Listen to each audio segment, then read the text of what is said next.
Greetings, everyone in attendance. We are gathered here today for a book launch that is organized by the Institute for Pan-African Thought and Conversation in collaboration with the University of Johannesburg Faculty of Humanities and the University of Johannesburg Library in South Africa. And the book is titled Mediating Xenophobia in Africa, Unpacking Discourses of Migration and Belonging and Othering. The volume is edited by Professors Dumisani Moyo and Stephen Mpofu. And I think one of the things that we can, appreciate about our new abnormal is the fact that we're able to have such an event where we have in attendance people attending from different parts of the world, which is something that wouldn't have been possible under our normal circumstances. This book offers a spectrum of chapters that unpack xenophobia as a phenomenon. And these chapters analyze, assess, interrogate, and inform the discussion around xenophobia and the concept of othering. And the scholars who contributed to the book offered a very provocative arguments that were very insightful. And I think one of the things that we can really appreciate about the book is the fact that it deals with a very sensitive issue of xenophobia. This is one of the issues that in my own space, I normally refer to it as the elephant in the room, because it's one of those issues that are very sensitive that we need to deal with. But in most instances, these are issues that are normally just pushed under the carpet and not really dealt with head on. So this book actually offers an opportunity for us to deal with xenophobia, or this sensitive issue, or the elephant in the room, head on. And this is one of the issues that I believe will always be in the national discourse.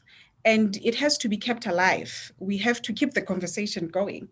And this book does exactly that. So anyone who has the courage to take part in dealing with such a sensitive issue, such as this one, should be commended and acknowledged. So I'm quite privileged and honored to be chairing this session. And my name is Nolu Babalo Lulu Magam from the University of KwaZulu-Natal. I'm the Politics and International Relations lecturer. I'm based in the Pietermaritzburg campus in South Africa. And we have structured our session. We're going to have 3 presentations from one of the editors of the book and the 2 contributors. The first presenter, Professor Dumisani Moyo, is an associate professor in the Department of Journalism, Film and Television, and he's also the Vice Dean of the Faculty of Humanities at the University of Johannesburg.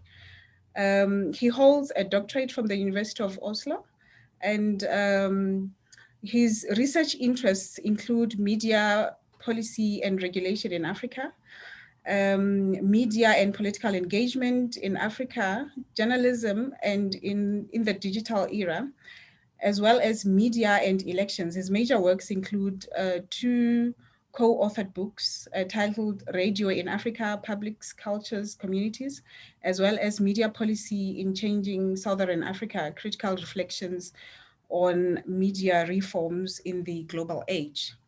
Our second speaker, Ms. Laura Freeman, is a research associate at the Safety and Violence Initiative at the University of Cape Town in South Africa.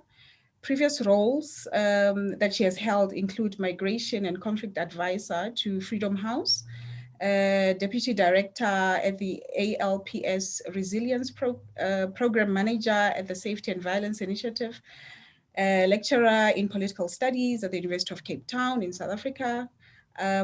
Professor Freeman's work focuses on the violent exclusion of outsiders, and much of her research and practitioner work focuses on migration and xenophobia in South Africa. Professor Freeman has worked in communities across South Africa and has also communities that have also experienced xenophobia. And our last speaker, Dr. Kinala, is a senior researcher at the Institute of Pan-African Thought and Conversation at the University of Johannesburg in South Africa. He obtained a doctorate degree in political science at the University of KwaZulu-Natal in South Africa. He was a lecturer at Obafemi University in Nigeria, a postdoctoral fellow at UKZN, and as well as the University of Zululand. He was also a visiting professor at the UPeace Africa program in Addis Ababa. He authored, he's the author of the book titled Globalization, Democracy and Oil Sector Reform in Nigeria, and editor and co-editor, respectfully, of the political economy of xenophobia in Africa. He also specializes in globalization, African political economy, development studies, resource governance, conflict and peace studies. I just want to put the presenters today on the spot and say that they should make sure that by the end of their presentations, 80% of the attendees have purchased the book or want to purchase the book. So I'm putting the spot on them. That is on them to ensure that 80% of the attendees will purchase the book. And the book is available on Amazon and can also be purchased directly from the publisher on springer.com or palgrave.com. And the publisher is actually offering a 20% discount from the 30th of March till the 27th of April. And alternatively, attendees can actually download individual chapters at a lesser fee. With that being said, I'll hand over to the first speaker, Professor Moyo. You have 15 minutes. Over to you. Thank you. Thank you so much, Lulu. And I'd really like to welcome all of you. And on behalf of my co-editor, Shepard, and I, we really want to say thank you for coming to the launch of our book titled Mediating Xenophobia in Africa, Unpacking Discourses of Migration, Belonging, and Othering. I should also take this opportunity to recognize and welcome all the contributors to this book who are here today. I shall not mention them by name because that can take us a lot of time, but thank you for being part of this journey with us for this long. I would also like to thank the Institute for Pan-African Thought and Conversation for seeing it fit to include this book launch as part of their ongoing dialogues, and also the University of Johannesburg Library for hosting this launch. And in addition, I also want to thank everyone who has supported us in this project in various ways. There are many people that did support us, and we have tried to recognize them as much as we could in the book. Let me also thank the publisher, Palgrave, for giving us the 20% discount that is going to run from today until the 27th of April. So there you are, Lulu. If we are talking about putting books in everyone's hands, there's a big discount there. So hopefully people will buy the book. So it's a very exciting moment for us to be launching this book, which I believe contributes to the discourse and knowledge about the related aspects of media, xenophobia, belonging, and othering in this complex global system characterized by increased human mobility. The book, as William Poff writes in the foreword, investigates media discourses on migration, belonging, and the construction of the foreign other in Africa. The foreign other is that troubled and in many ways also troubling child of the global interstate system, be they immigrants under attack in South Africa or refugees in Europe. The foreign other presents a stubborn international challenge, end of quote. This book was inspired by several developments. So after the 2018 xenophobic attacks that saw over 60 people killed and many displaced in South Africa, xenophobia became an unavoidable topic in many academic and non-academic circles. What was it? Who were the perpetrators? And what motivated their actions? Are we that bad as a society to be killing our brothers and sisters from the continent? How could it be mitigated? So these were some of the questions that preoccupied several colloquia and conferences that were held as the xenophobia crisis continued to repeat itself over the past 2 decades. What we thought was missing in this emerging research, which is what primarily motivated us to edit this volume, was a sustained study that focused on the role of the media. We had, after the 2008 attacks, some studies pointing to just how, for instance, the Daily Sun was complicit in fanning hatred against foreign nationals through use of hateful and discriminatory language that stereotyped foreigners as criminals, job stealers, etc., referring to the foreign nationals as aliens, thereby creating a strong sense of them and us. There were also a lot of writings about influx of foreigners, flows of foreigners, tides, and so on, using those words that suggest a foreigner takeover of some sort. While no direct causal relationship could be established, there was a strong sense that the media played a role in creating the perceptions that informed violent behavior. Most of us experience xenophobia through media reports in a process that has been termed mediation, hence the title of the book. In other words, the media are in that privileged position of witnessing on our behalf and reproducing the reality of what they observe to the rest of us. But that process of mediation and reproducing reality is not a neutral one, far from the claim of objectivity that we always hear about. Instead, the media allocated and interested actors in society, reproducing certain ideologies that reinforce particular viewpoints, and more often it's the viewpoints of the powerful in society. Wittingly or unwittingly, they often use language that engenders xenophobic sentiments in support of views of political elites, because often xenophobia has become a political instrument in itself. As we write in the introduction, the media wield enormous power not only in shaping public perceptions on immigrants, but also in influencing public policy on migration.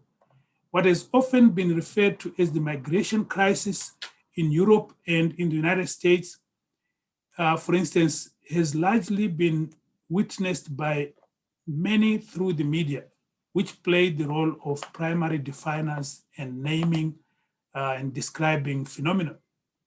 So in 2018, Shepard and I organized a colloquium at the University of Johannesburg, focusing precisely on the role of the media in xenophobic violence in South Africa and elsewhere on the continent.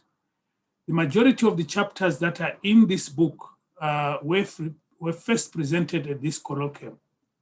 So the second factor that sort of motivated our desire to produce this book is that we noticed that the discussion on xenophobia in Africa had become too centered on one country, which is South Africa, leading to some suggesting that South Africa is the xenophobia capital of the continent, or that it had the monopoly of xenophobic violence. We demonstrate by the range of countries covered in the volume that this isn't the case, and that migrants elsewhere on the continent are often subjected to various forms of exclusion and hatred. It's important to highlight that studies have shown that the bulk of African migration, which is about 70%, is within the continent itself and not outward towards Europe or the United States. And that most Africans actually migrate to neighboring countries. As Adeoye Akinola writes in his chapter in this book, while South Africa has been viewed as the poster child of this problem in Africa, xenophobic attitudes and attacks are not restricted to its citizens. Other African countries have had their share of anti-immigrant sentiment. In the last decade, the continent has witnessed recurrent hostilities against foreign nationals, especially those of African descent. But even worldwide, the resurgence of extreme nationalism manifesting itself as xenophobia has become a phenomenon. We argue in the introduction that what has partly made the xenophobic violence in South Africa viral in global news is that there is a performative aspect to the way it plays out, fitting within global media news values of drama and spectacle. As the saying goes, if it bleeds, it leads. In a sense, the media actually rewards violence and drama with their attention. Covert forms of xenophobia often go unreported. For instance, while the term kwere, which is widely used on social media to denigrate foreigners, might actually have been coined in a different country that I'm not going to name, the xenophobia in that country has not assumed the dramatic proportions and physical violence it has taken in South Africa and other parts of the continent to merit global media attention. The fact that the foreign nationals targeted in these attacks are mostly people of African descent has raised questions about whether this is sheer African self-hate or what many call Afrophobia. This is a question that Laura Freeman explores in a chapter in the book, and she is here to speak about that today. The final motivation for this book is concern about what former President Thabo Mbeki recently referred to as, quote, the weakening of the commitment to Pan-Africanism and to the Pan-African project among our leadership on the continent. In other words, these growing xenophobic sentiments trump the vision of the founding fathers of African liberation around a united, borderless Africa as integral to the decolonization project. If anything, we are seeing a strong desire to erect impenetrable hard borders, even though these are creations of colonialism. So the 18 chapters in this volume cover a variety of issues around media and xenophobia from multidisciplinary perspectives. I'll just highlight a few of these themes before I close. So you have a chapter that focuses on the power of electronic media, especially radio and television, in influencing people's attitudes towards foreign nationals as opposed to the print media, which had been widely researched in South Africa, for instance. We always forget how radio especially remains the mass medium that reaches the majority. How am I doing for time, Chair? I believe I've got 4 minutes.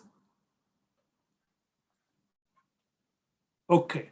We also have a chapter that looks at the dominant voices in the media in terms of race, gender, and class, and to what extent those who are actually affected by the xenophobia and the xenophobic attacks are excluded from the media.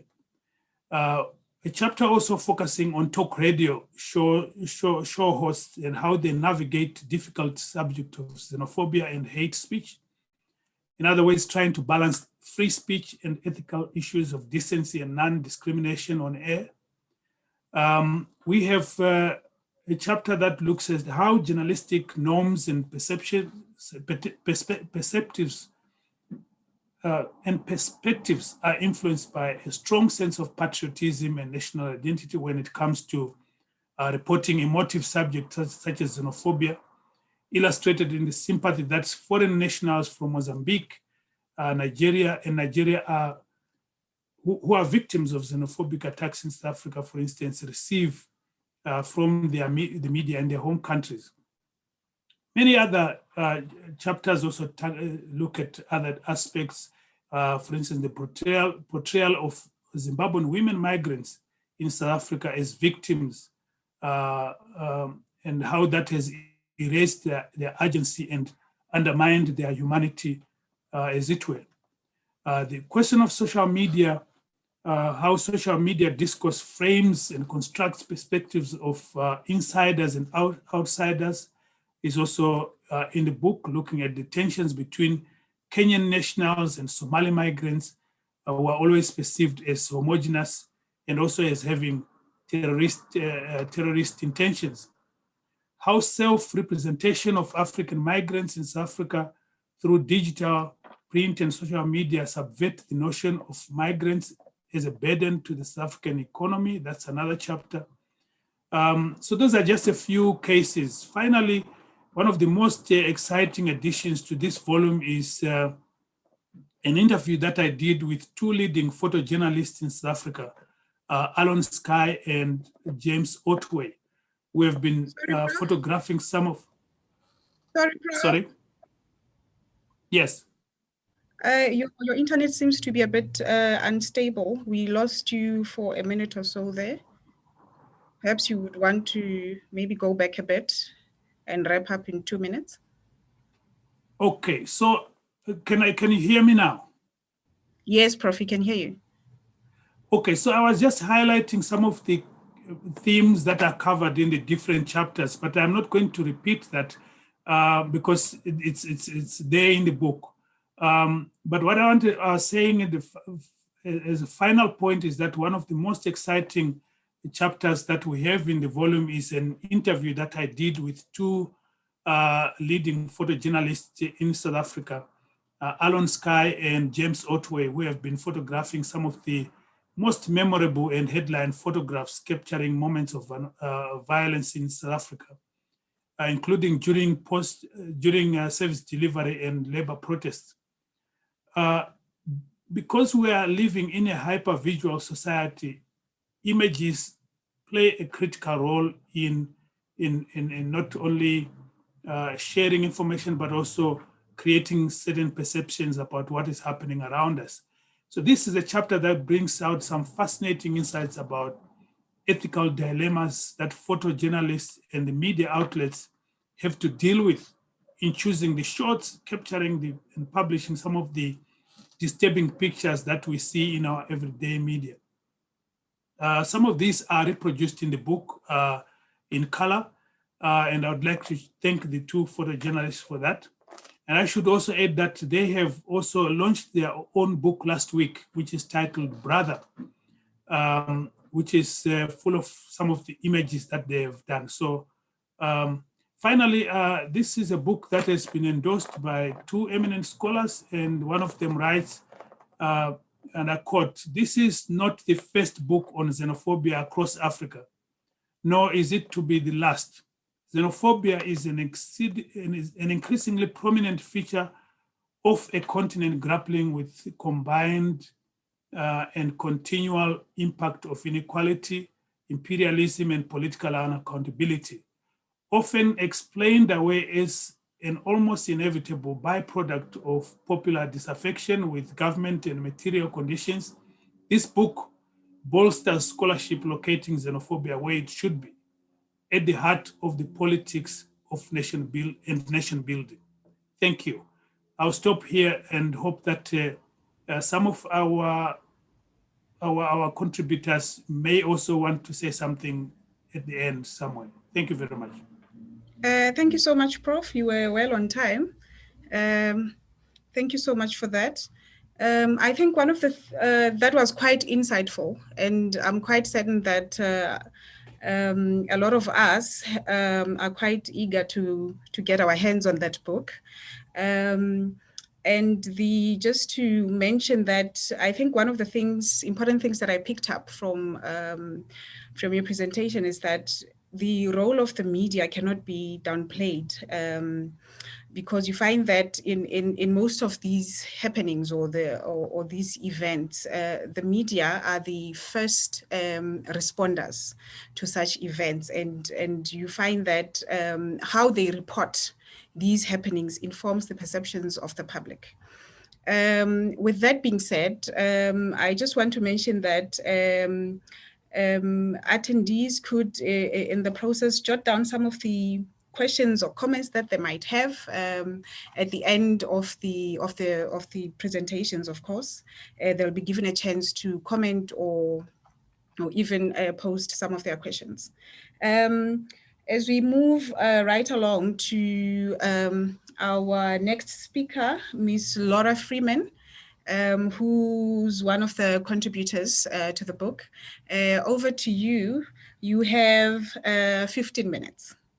Thanks so much, Chair. And thank you very much to the Institute and UJ for hosting this event. It's really exciting to have the first of the book launch for Mediating Xenophobia in Africa.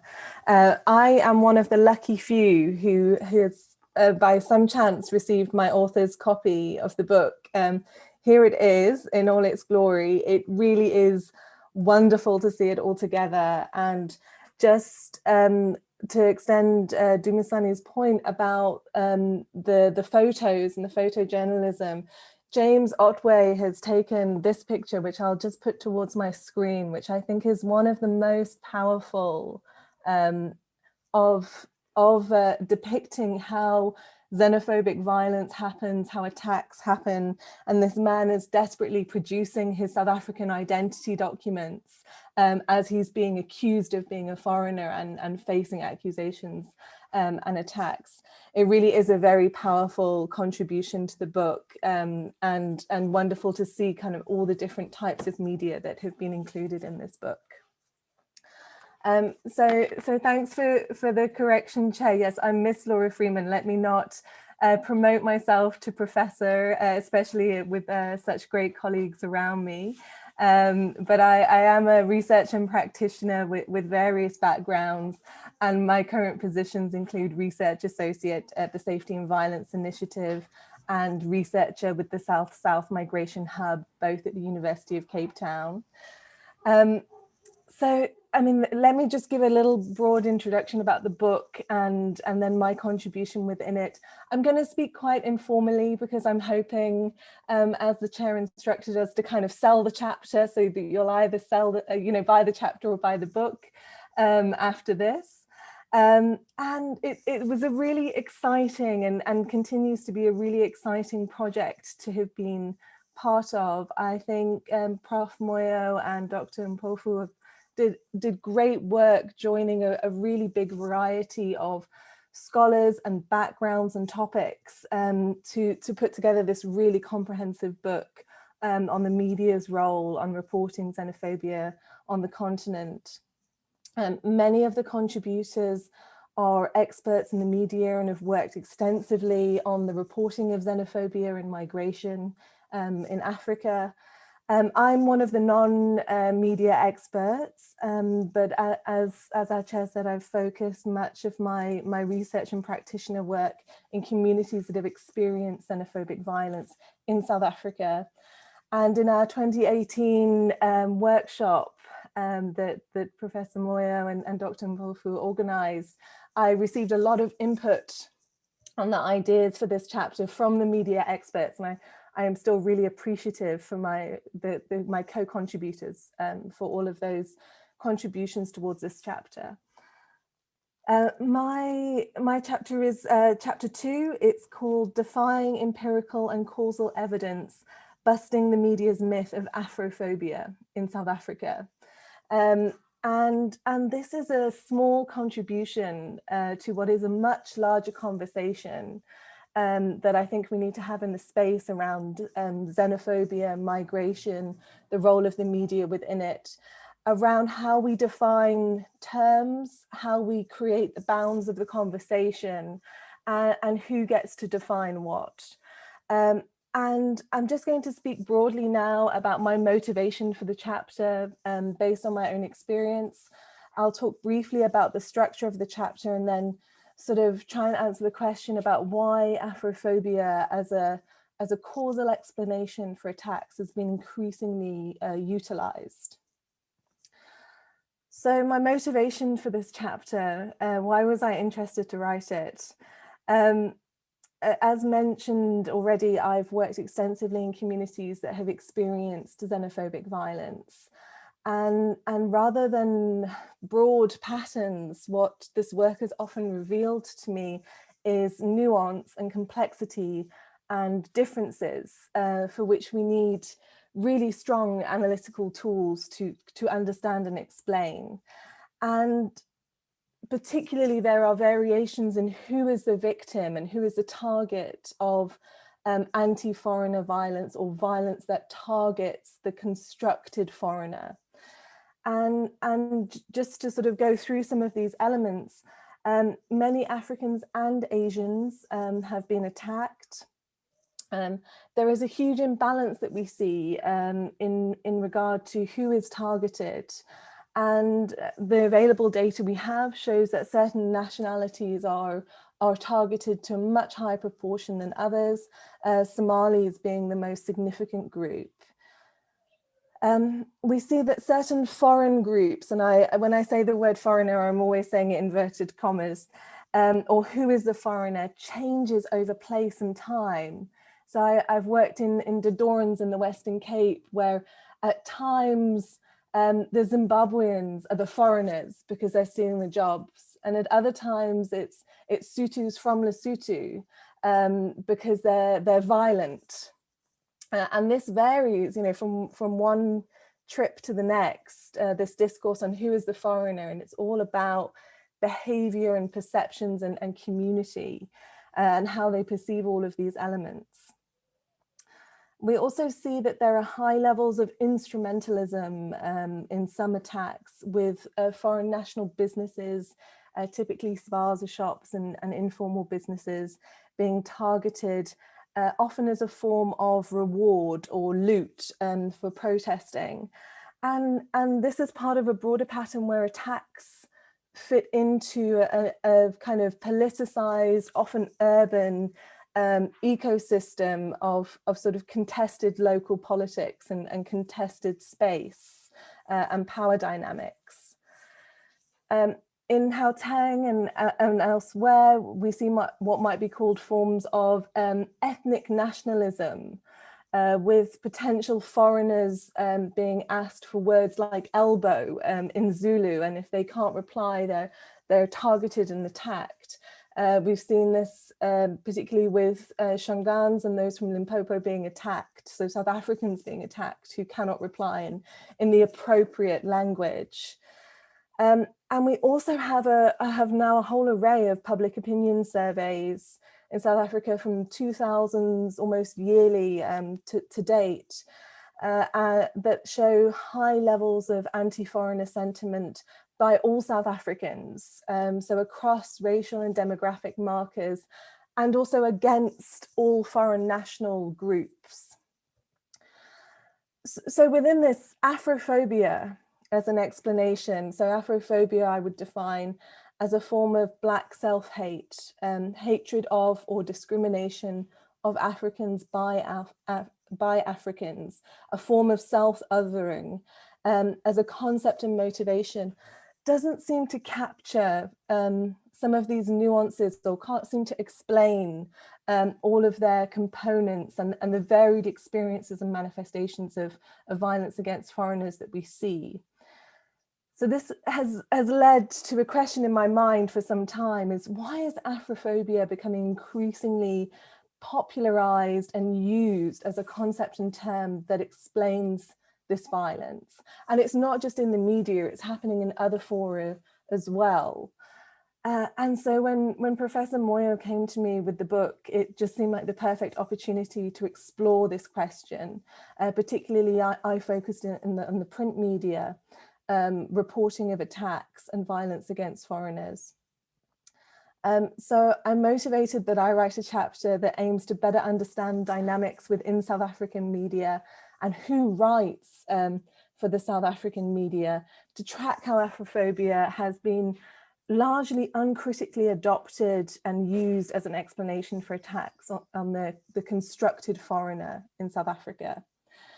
And my chapter in the book aims to do just that. And in essence, I argue that we should stick to xenophobia as our conceptual explanation, that it's much more compelling, And xenophobia I define as prejudice and discrimination of someone on the basis that they are a foreigner or a constructed outsider or assigned as not belonging to that space.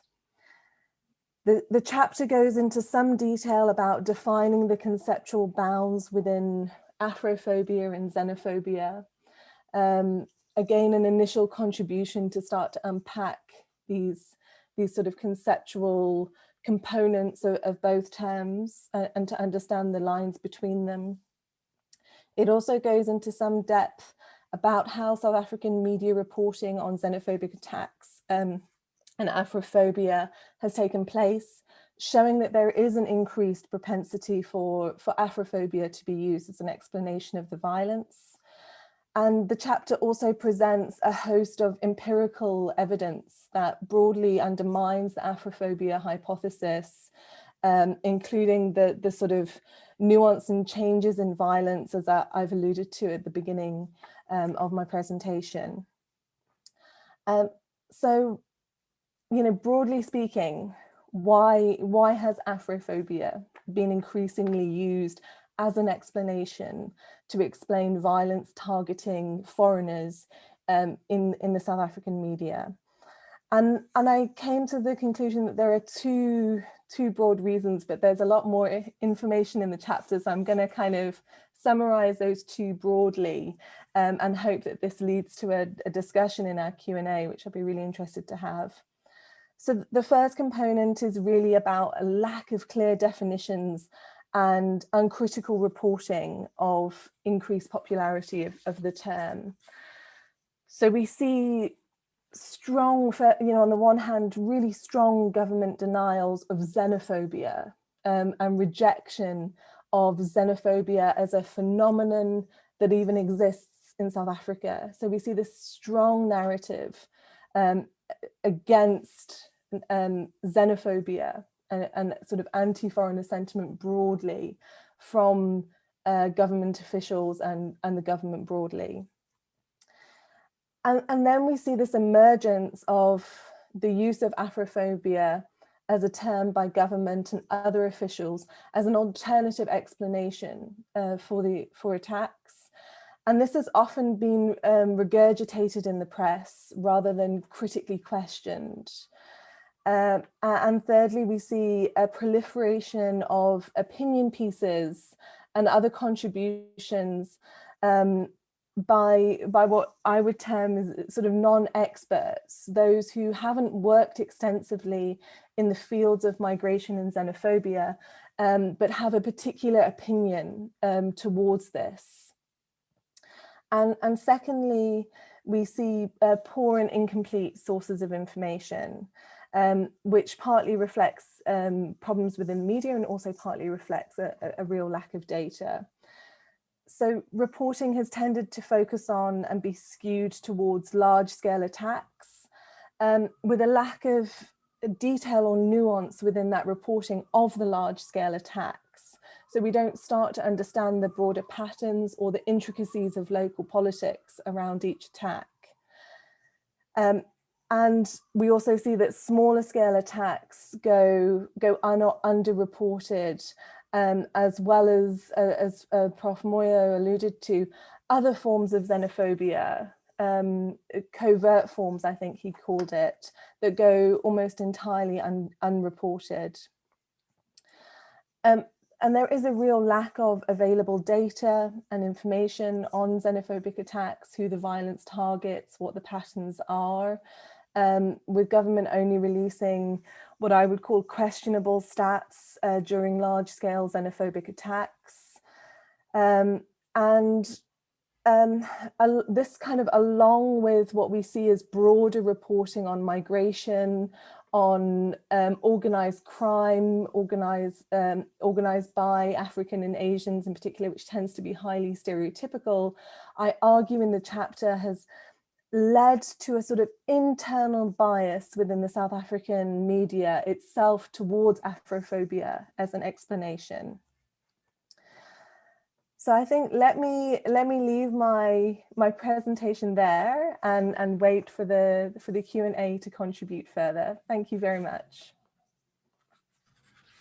Thank you so much, Miss Laura. You still had 2 minutes. Oh, But well, we'll cover that with the Q&A session. exactly. Yeah. Thanks. And perhaps as a chair, I thought I had the powers to promote you to professor, but I guess not. if wishing made it so, maybe one day. That was very quite interesting, and more so because I've always been interested in the nuances that are there, between Afrophobia and xenophobia. When is it hate? When is it intolerance? When is it fear? So I've always been interested in that. So I think your chapter is very, very interesting, and I hope that our audience would also be, interested in your chapter and try to understand some of the, unpacking some of those concepts that are there. Because with the use of xenophobia, I've always even felt that they downplay the dangers of the attacks themselves by referring to them as xenophobia. So that was quite insightful. Thank you so much. Without wasting any time, Dr. Akinola, you are our last speaker. I hope that you will also follow suit and keep time. Ensure that you stick to 15 minutes. Thank you so much. Over to you. Yes, thank you. Okay. And I sincerely appreciate the opportunity to contribute a chapter in the book and to speak on the manifestation of xenophobia in West Africa, using Ghana as a case study at this forum. Because of their persistent and recent cases of xenophobia against foreign nationals of African descent who are from the West African neighboring countries. Post-colonial West Africa has actually experienced variants of protracted inter- and intrastate conflicts, which have stunted the region's quest for sustainable security, economic development, and regionalism. Beside the usual conventional threats like civil war, ethnic conflict, electoral violence, and recently terrorism, violent manifestation of xenophobia has become a recurrent threat to regional peace and security. My chapter in the book interrogates ECOWAS free movement policy, examines the trends of xenophobia in the region, and explores the place of the media in the spread of anti-migration sentiment. I also delved into the root cause of xenophobia in West Africa, as well as the introduction of anti-foreigners policy by selected ECOWAS member states, talking about Ghana, Nigeria, Ghana, and Cote d'Ivoire. Indeed, West Africa represents the region with the highest degree of inter-regional migration in the world due to the historical close ties among the communities before the infamous colonial division of the same communities into different states and the merger of different communities into single political entities. For instance, in 2015, 84% of total migration flows occurred within the region. Indeed, the resurgence of extreme nationalism and economic protectionism manifesting itself as xenophobia has become a worrying phenomenon in West Africa, which could actually reverse the moderate leap into regional integration.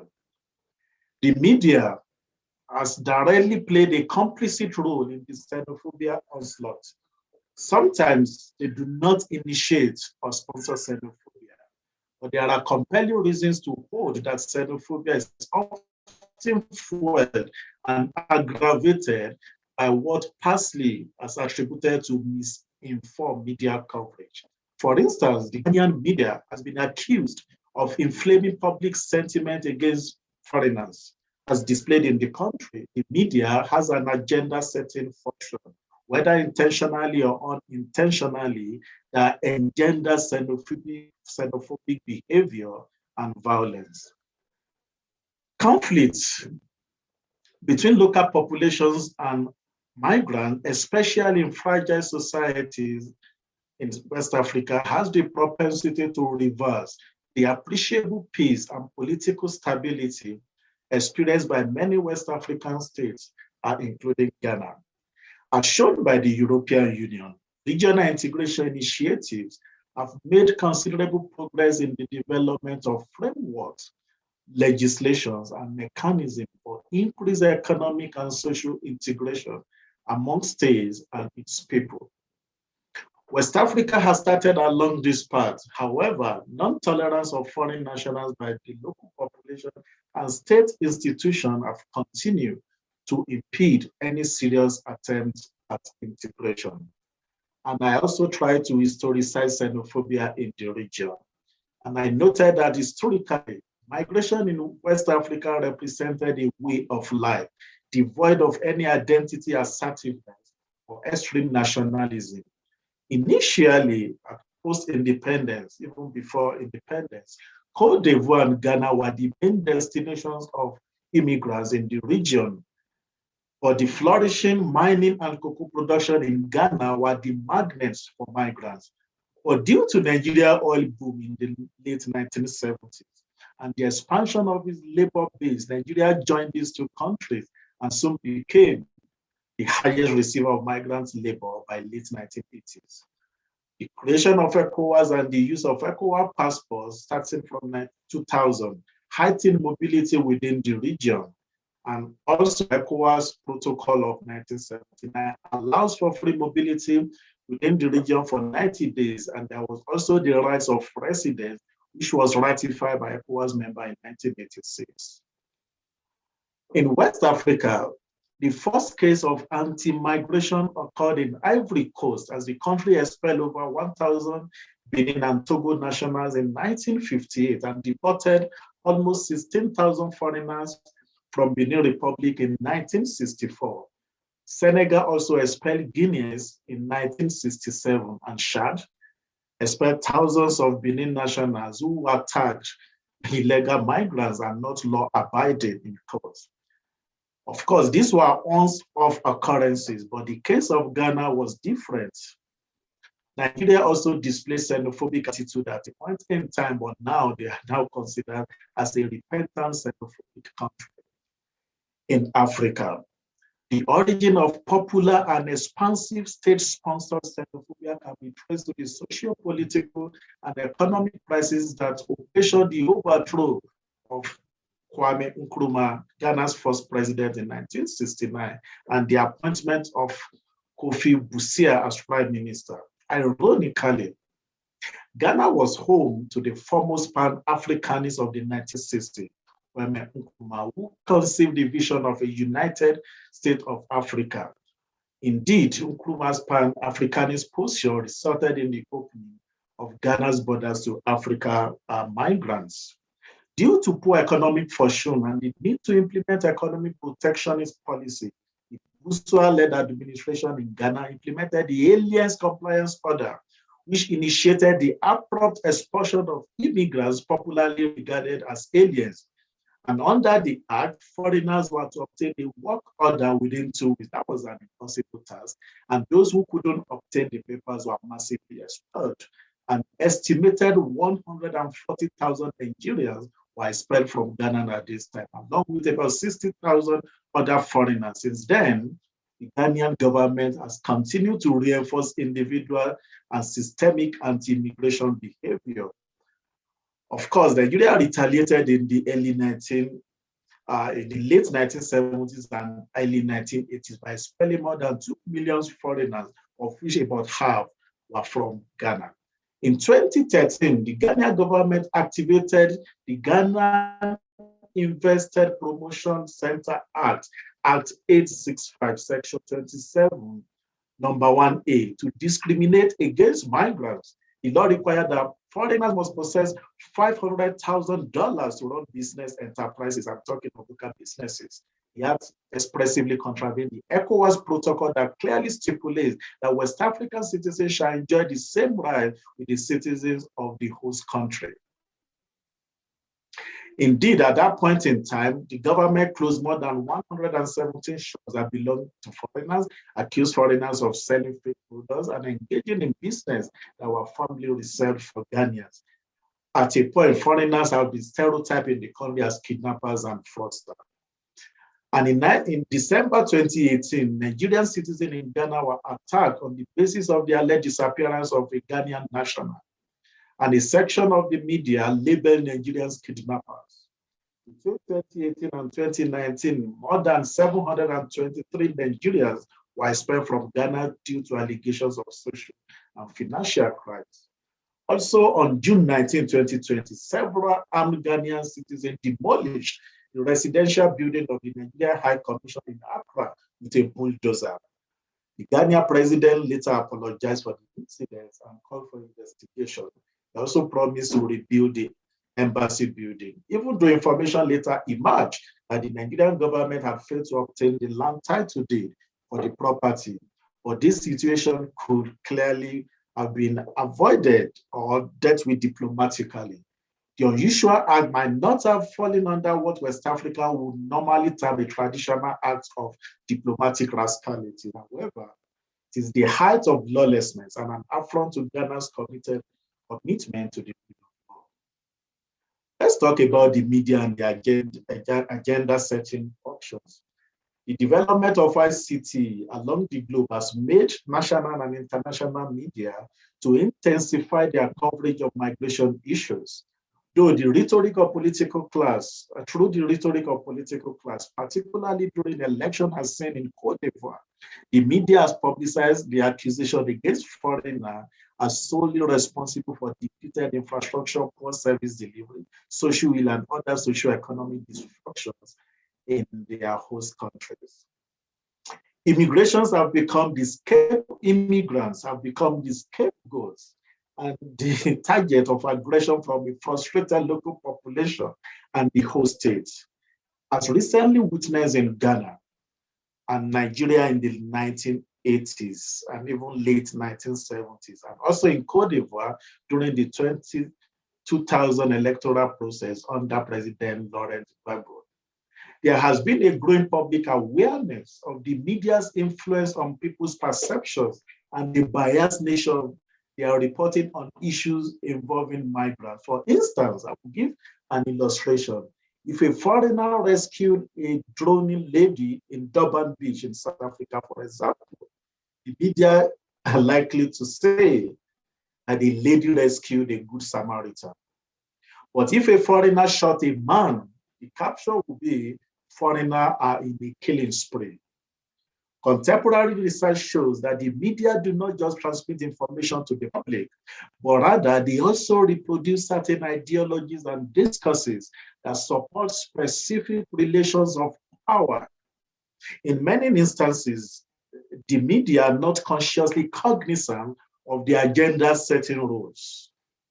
In a bid to disseminate news and represent it in a catchy manner, they continue to reinforce xenophobic sentiment in the public environment by using headlines like influx of foreigners turned kidnappers. Those are the kinds of headlines we see on daily newspapers. Negative stereotyping of immigrants is mostly initiated and popularized by the state-owned media to divert attention from the real challenges facing society, such as corruption and bad governance, as we have seen in South Africa also. Nigerian media embraced the use of Ghana must go in the 1980s, and Cote d'Ivoire embraced the word Ivorite to raise consciousness for differentiating the locals from those regarded as outsiders.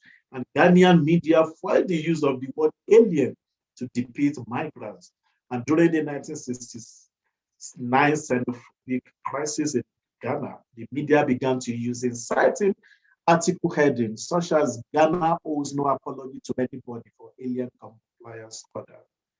And I want to conclude, some attribute xenophobia to struggle over inadequate economic resources and restricted opportunities. Many others hold that the frequent violent attacks are products of narrow nationalism and deliberate efforts by state actors to divert the anger of frustrated citizens. And many also locate it on the crisis of identity formation and the lack of understanding of the tenets of Pan-Africanism. Government officials continue to sleep in a notion of denialism, while many good citizens in quote have seen xenophobia as just criminality. Xenophobia is not just a crime. The distinction between xenophobia and criminality is as wide as the Mediterranean Sea. And I said is that in the absence of the establishment of political and legal mechanism to ensure mutual respect and effective mediation between the local population and migrants, xenophobia will continue to be rife, not only in West Africa, but across African countries. I also note that South Africa is not the only country with incident of xenophobia as are presented, but no country has been displayed violence against foreigners as we have witnessed in South Africa. Thank you, Chair. Over to you. Thank you so much, Doc, for your presentation. And I actually think that your chapter makes a very important contribution to say that xenophobia is not, South Africa is not the only epicenter of xenophobia in the African continent. And therefore we shouldn't treat this as a national problem, but it's a continental problem, because it's also rife in West Africa and other African countries. So I think it makes a very important contribution. And the issues around nationalism, the fact that government structures, they perpetuate the notion of the adopted child and the biological child, which then creates a lot of hostility, between the foreign other or the adopted child and the biological child within our African continent. So thank you so much for that contribution. And I'm quite certain that there will be a lot of questions and comments from our attendees. Thank you so much. At this moment, I would, just before we move to our Q&A session, I just want to request Dr. Shepard Mpofu to just give us a comment. He's one of the editors of the book, and he's an associate professor in media and communications at the University of Limpopo. And I would just give him 5 minutes. Is Prof. Mpofu here? Yeah, I won't use the 5 minutes, maybe just to mention a few of the issues that are quite pertinent and important, and specifically with officialdom, how state officials and even political leaders communicate or what they say about their visitors or the immigrants is quite informative, and also it can influence the behaviors of the ordinary citizens of the hosting nation. A chapter that I did with the Thabiso Mswede actually tries to speak to these issues about how politicians, for instance, can influence negative sentiments about the foreign other. And also another important thing is, with the use of social media, you can now easily measure or get a sense of how effective is sort of political officialdom in terms of influencing the thinking around the foreign other or the immigrant other. In Selina's article on Facebook, specifically focusing on the Facebook page that deals with or looks at how people in Joburg sort of played around with the issues of immigrants amongst themselves, but these were mostly white people, and some black people talking about what they think or how they feel about immigrants. They didn't go to the crime route, as it were. It was sort of a light-hearted kind of engagement. But the bottom line is the power of social media in the engagements about and on xenophobia. They're quite important and telling. And I remember at one point again, this was like 3-4 years back, when Lauren Landau, the head of the VETS Migrations Studies Center, he had sort of an engagement. I think it was a police minister or some police official, where police seem actually not aware or not well clued up on how to deal with these issues. And the most important thing now that I think that this book makes is for policy leaders to sort of engage with the work that comes out. But again, the most difficult thing for us academics is how do we gauge if policy leaders and our politicians are actually reading this material? How do we make it accessible to them at the end of the day? Because what comes up in this book is quite important in terms of formulating certain policies at political party level and also at government level, and how xenophobia and xenophobia or anti-immigrant sentiments could actually be curbed. And this actually happens across the continent or even globally. When we look at the issue of migration, is not an African phenomenon alone. It's sort of a global phenomenon which affects the entire globe. And we've seen how people like Trump, for instance, have failed to actually accept and wrap their heads around what does a foreign or an immigrant mean to a country, to a state. How are they supposed to be treated, and things along those lines. So I think for further, maybe possibly some of the things that the book didn't cover, a thorough engagement with policymakers, with politicians, with even community leaders. So there's still some more work that could be done. I know when you started, you said this was a daring effort to sort of engage with this sensitive topic, but I believe there's still more work that needs to be done along these lines. And at the end of the day, for some of us, as we were producing this book, when this book came out, with issues of characters like Lerato Pillay, and just a few days ago, 2-3 days back in South Africa, there was a hashtag, foreigners must go back home. So it's quite interesting. And I was asking on Twitter the other day, sarcastically, that the new Zulu queen, who is now the leader of the Zulu nation, is not South African. But no one is saying anything about that. So there's still some issues to be engaged with. When is a foreigner, right? When is an immigrant a foreigner? And what influence do our political leaders, captains of industry, and so on wield in terms of bettering immigrant sentiments and the like? These are just a few things that I think I might just need to add, but my colleagues have done enough, I think. Thank you so much, Prof. Yeah, you actually used 5 minutes. Really? Yes, you did. I actually feel that this is what you said is quite important in terms of how do we disseminate such information to policymakers or to politicians, so that they can actually make something or do something about about xenophobia. And one of the important things as well, as Ms. Laura had, in her chapter, that what is important is to be clear in terms of the concepts that are being used. Are we using Afrophobia? Is it xenophobia? What is it?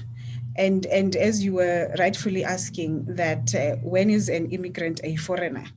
It is also important to understand that when is it hate? When is it intolerance? When is it criminality? What informs that? So I think it's quite important for us to be able to have such discussions, but most importantly, that they shouldn't just be for the sake of for this platform, but they should also make a change, contribute towards a change, policymakers and politicians as well. Thank you so much for that. We have, okay, so at this moment, I would like to ask attendees they can actually post their questions on the Q&A or raise their virtual hands if they want to make a comment, question. Okay, I don't see any hands, but I do see that there's a comment here on the Q&A. I'll just read it out. It says, hello, Prof. Moyo. Is there any other African country that had incidents of xenophobia more than South Africa? And the second question is, Dr. Akinola, the problem between Ghana and Nigeria has to do more with immigration regulation with regards to Enterprises Promotion Decree, being a British colonial law, that certain businesses are reserved for nationals. Nigeria has the same law, and most of those expelled are immigrants without valid travel documents. That is why ECOWAS did not act on some of these complaints. Perhaps this is a question that, is that why ECOWAS did not act on some of these complaints? So far, these are the only comments that we have. Prof. Moyo, would you like to perhaps make a comment based on the question that was posed? Sure, thanks, Lulu. Yes, so the first question, I think Willie has partly been addressed by Dr. Akinola in his presentation. It's not so much about, which country has more incidents than South Africa in terms of xenophobic violence, but just a discussion around the recurrence or the manifestations of xenophobia in different parts of the continent. And I think that was our major preoccupation, to just understand what is happening in other parts of the continent in terms of xenophobic violence. So there will be, one would need sort of to do a study in terms of looking at the number of occurrences of these incidences, if one needed to compare to say which one is more more manifestations of xenophobia than the other. But yeah, there have been quite a number of countries that do have instances of xenophobic violence, or violence in different forms, some of it not so manifest. You might recall in 2019, some form of state-sponsored xenophobia in Angola, where thousands thousands of Congolese nationals in the northern part of Angola were sorry about that, were sent back home in not so nice ways. You also have situations where in different countries where you now have Chinese nationals, there's quite a strong pushback from citizens, which is a form of xenophobia in itself. There is also, in that respect, you find that there's quite a lot of contradictions, because the Chinese enjoy a lot of state protection because of the trade interests coming from governments. But at the same time, the citizens are not so much keen on embracing the Chinese investment, because some of it sort of encroaches on some of the kind of business or trade that locals are engaged in. But at the same time, you also find that there is a way in which this is not so much just about xenophobia, but it also borders on issues around labor practices, where you find that some of the violence against the Chinese nationals relates to the ways in which people perceive Chinese business owners as exploitative and as not so hospitable in terms of using their labor. Okay. Thank you. Yeah, thank you, Prof. Dr. Akinola, would you like to respond to the question that was posed by Willie Eselebo? Thank you, Chair, and thank you, Dr. Eselebo. It is true that there could have been many colonial inspired laws that tend to regulate what a foreigner can do or what migrants can do or what they cannot do. But these were colonial construction, which ended in 1958 for Ghana and ended in 1960 for Nigeria. So it will be sheer, it won't be appropriate. It will be inappropriate for us now to begin to talk about what the colonial masters did when they have left for almost 50 or 60 years. It is the responsibility of each state to begin to adapt its own laws and policies to accommodate the global order which we have today. And I will also just quickly say this, that ECOWAS laws in relations to migration automatically nullifies whatever law that was in place at the colonial period. So what I know about the Nigerian state is just that the economy is extremely open to foreigners.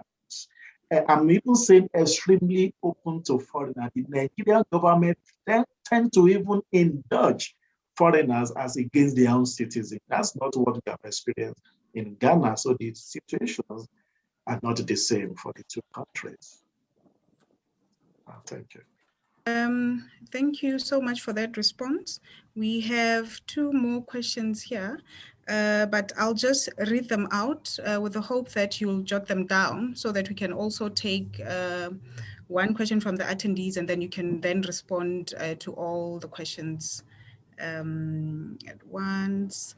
There's one from anonymous attendee. I believe this should actually be the last question to be addressed, which is directed to the editors, that like any other artist work, a book is bound to have its own limitations. What would we say are the major limitations of this volume? And then another question from William Bird. He says, yes, for us, it seems clear there is a political agenda to use xenophobia to stir civil unrest. At the same time, there is an absence of any real progressive democratic discourse from political leaders. One of the few is Malema, Julius Malema, but they flip-flop positions faster than pancakes. So getting the stuff to policy leaders where there seems to be an absence of politica will make it that much harder for media, who in general seem to follow the lead of politicians. Keen to hear panelists' thoughts on this. And then another question from Abidam Silau. I guess most of the talks have centered on xenophobic violence. There is another aspect of xenophobia which is not violent. It may be called psychological violence of xenophobia. It affects the psyche, not the physical body, and it manifests in attitude to foreign nationals, in discrimination against foreign nationals when it comes to the issue of opportunities. I wouldn't know if some of the chapters in the book address this. Thank you. I'll just take a hand from the attendees. Willie Eselabo? Yes, thank you very much. I want to appreciate all the presenters. For the very first response, what you might be telling, is it recurring decima in South Africa that is a problem? Because most of African states, people like me, we contributed money while we were in the university for the liberation of South Africa. So to find South Africa throwing back migrants without regards or destroying their property is a call for concern. That's why we normally style South Africa as a capital of xenophobia. Again, I'll go back to Dr. Akiola. I want to respect your views, but I need to make it clear to you, I've been an immigration officer in Nigeria for over 30 years. I did participate in Ghana Must Go. It was purely an enterprises promotion decree that if you come into any country without valid travel documents, which in this case means a recognized passport, international health certificates, and visible means of livelihood, you are liable to be deported or repatriated. And that is what ECOWAS still opposes. ECOWAS did not say you should not go to any country. You must go to any country with valid travel document, which means in this case, an identity or a passport. So, and most of the reprisal deportations between Nigeria and Ghana, they have been reciprocal, because sometimes Nigeria will send Ghanaians away and sometimes Ghana will send Nigerians away. So we have isolated cases of Nigerian traders in Ghana, so that's not an xenophobic attack. It's being handled diplomatically. But what is the solution? What I want to see in this publication is that, yes, you have identified the problem. I want to hear all the contributors talk about the solution to the problem. It's a conflict issue. Does it mean we need to dialogue? We need to talk. We need to enter into a discussion. What are the issues? How do we solve the problem? This is what I want to explore further in this book. I think I will need to get a copy and look at it and see if I could do a review on it, because we need to begin to address our problems. Boundaries were created by colonial masters, and the vestiges have not disappeared.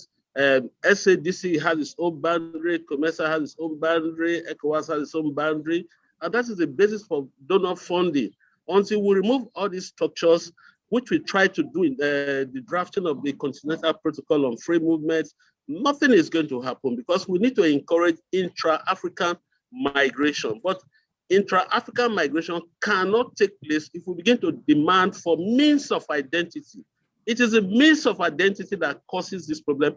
And this is why we need to build, we need to start with community peace building. Let people recognize that we are all one. We are all one from Africa. We don't need this. If EU can abolish visa for all their nationals to move around their countries, of course, Africa should be able to do it. There should not be anything, Rex boundaries like IGAD, SADC, COMESA, ECOWAS. We should have just one boundary in Africa, and that makes it possible, because if I am a doctor, I should be able to practice in South Africa. If somebody is here, I should be able to practice in Zambia. I should be able to go to Ghana and trade and open a shop. So until we remove all these things, the national mechanisms, national laws, immigration laws are still Thank you so barriers much. to, yes, thank you. Thank you so much for that contribution. And I would also like to encourage, this should be a very, it's one of the issues that really affect all of us from which part of the world you are. So I believe that most of us do have questions and concerns. Please feel free to kind of raise those. You can post them on the Q&A or just raise your hand. Will recognize you, and so that you can, it does not necessarily have to be a question, it can still be a comment. I would just now give an opportunity to the panelists to perhaps respond to the questions that were raised. Perhaps I should start with Dr. Akinola.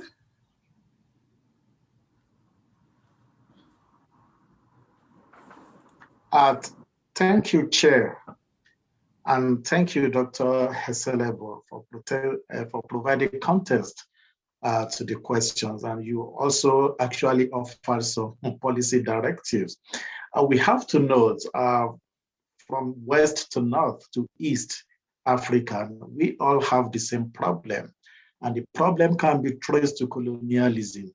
And I would draw our attention to the pre-colonial dispensation. No passport was required to go from the Oyo Empire to Borno Empire.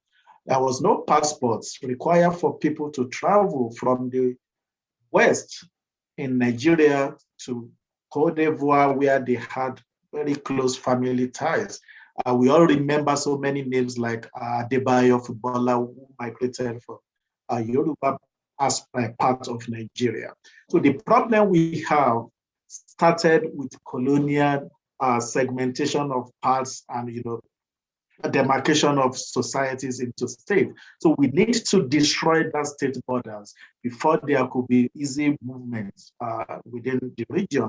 In fact, COVID-19 has worsened the case, unfortunately, because extreme sentiments of extreme nationalism is being reinforced because states have legal resources to cater for their citizens. Of course, we carry ECOWAS passport, but there is a limit. I know Even the ECOWAS as a regional organization do not even have the capacity to deal with migration issues.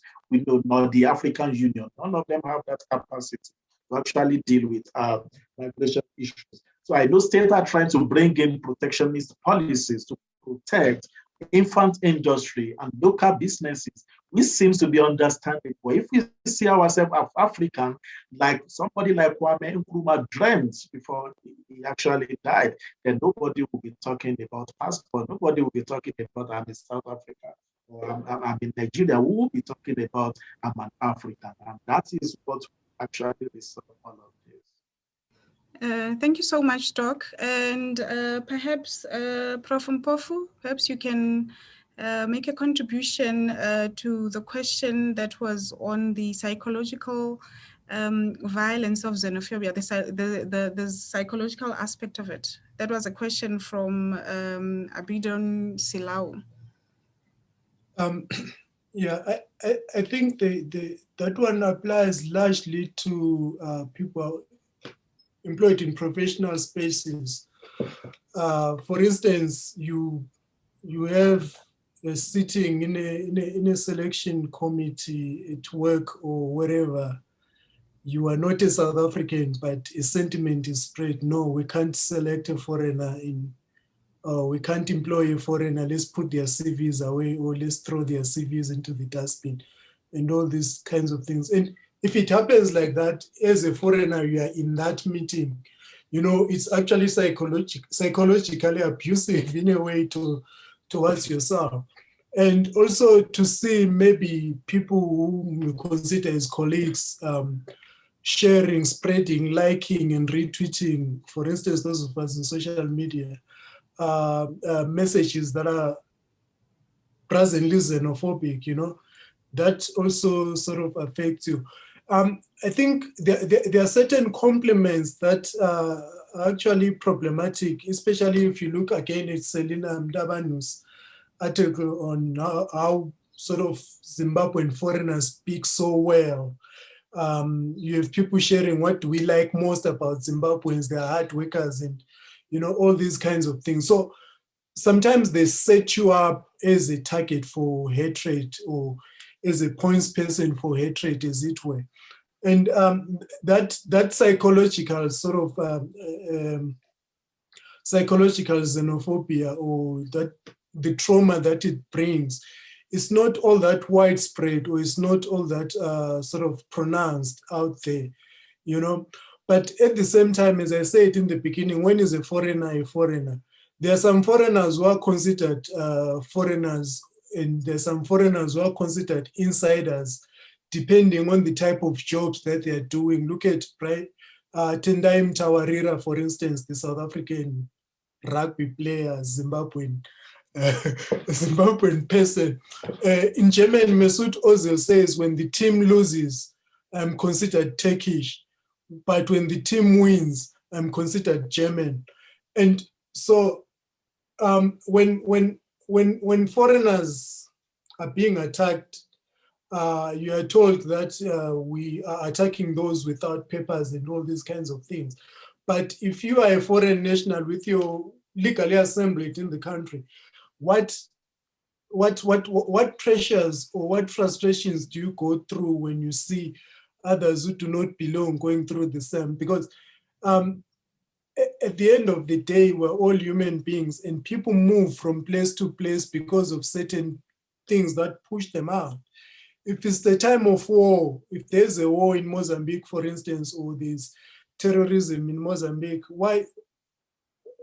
of what service would it be for you to expect people are running away from that country to have their documents? And this leads, again, maybe I can partly concur with what William Byrd said when he speaks about Malema. Malema has been actually upfront with the issue of foreign nationals or African non-South Africans, that they are welcome in South Africa and you don't need to actually ostracize them. But you find that some political parties are using this to garner votes. Hemen Mashaba, for instance, or even the DA last campaign, which was actually outrageously xenophobic if you look at it critically. because they're saying, let's keep our borders closed. And we know the imagination of a foreigner already in South Africa. You might be an illegal white person in South Africa, but you're never considered a foreigner. Yeah. Or if police are arresting foreigners, they stop minibus taxis, which usually carry the guys who work in the gardens, who work in the kitchen, and these are mostly blacks. And then they're asking you, what is this in isiZulu, in Dololoane, right? You fail to do that, you're put in a police truck, you're deported. But private cars are not stopped because the imagination is whiteness is equated to belonging. Or, yeah, thank you. Yes, I think you are quite right in your analysis, and I think perhaps Ms. Laura can come in there with the importance of clarifying the concepts, the nuances that exist there, because I think she can make quite an interesting contribution there, Ms. Laura. Thanks so much, and I think this is one of our challenges in this area of talking about belonging and othering and the processes of creating the foreigner. We need to much more strongly conceptualize this, and I think this is actually getting to the contributions that some of our questions were, you know, particularly Williams and Willie's and Abidon as well, around what exactly are we conceiving? What is xenophobia, and how does the media kind of fit within that? And a lot of people are pushing us towards coming up with solutions and kind of how we more appropriately target this and limit the creation of the foreigner. And what is the role of the media within that? And I think this book is an important discussion point. I don't think we answer that question. I don't think it's answerable in one book, and it involves political leaders, it involves broader discourses, it involves community conversations. But this book starts to elicit some of the ideas around, well, how do we think about this? How do we organize it? And how do we understand it? So as we can better solve. So let me leave it there. Okay, no, thank you so much for that. Prof. Moyo, I'll just give you 2 minutes to partially respond to the question about the limitations of the book while you are concluding, while you give concluding remarks to this session. Over to you. Thank you so much, Lulu. And thanks to the audience for the wonderful questions. The question of limitations, I think, well, I'm tempted to say the book has no limitations, but you know, you're quite right. No project has got, I mean, it's perfect and it's got no limitations. So the one thing that I would say about this book in terms of limitations is the very question that we battled with the publisher around somewhere along the way, which is the question around the representativity of the continent. So their big question was, you want to call this mediating xenophobia in Africa. How much of Africa is in this? And we had to justify this. And this is to do with the fact that